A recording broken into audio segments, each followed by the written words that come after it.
La premsa satírica és en realitat una opinió més, és una crítica, és una mirada diferent que qüestiona, que posa el dit a la nafra i bàsicament seria això.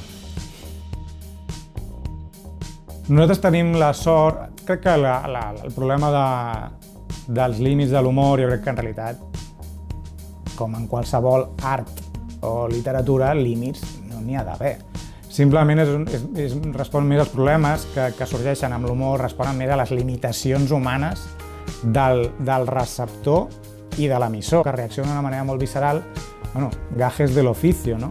I això, en els últims temps, no sé, potser per com està, igual hi ha una hipersensibilitat o una polarització política o que les institucions de l'Estat espanyol estan molt receptives a segons quin tipus de denúncies, això acabes judicialitzant alguns certs acudits que no haurien d'arribar als tribunals, no?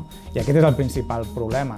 També són acudits d'un signe polític molt clar. Vull dir, en canvi d'altres tipus de discurs humorístic no acaben als tribunals.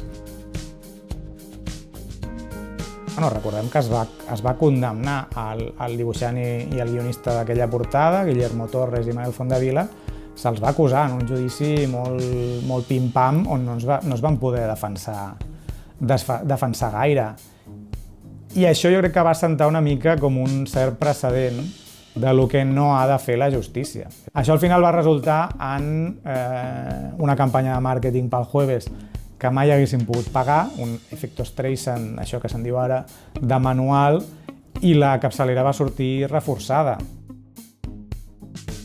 A mi em sembla molt necessari, em sembla fins i tot que molta gent no l'entén i cadascú té la seva sensibilitat i que l'humor negre és una vàlvula d'escapament. És a dir, si tu ets capaç de riure't d'alguna cosa, tu ets capaç de superar aquesta cosa.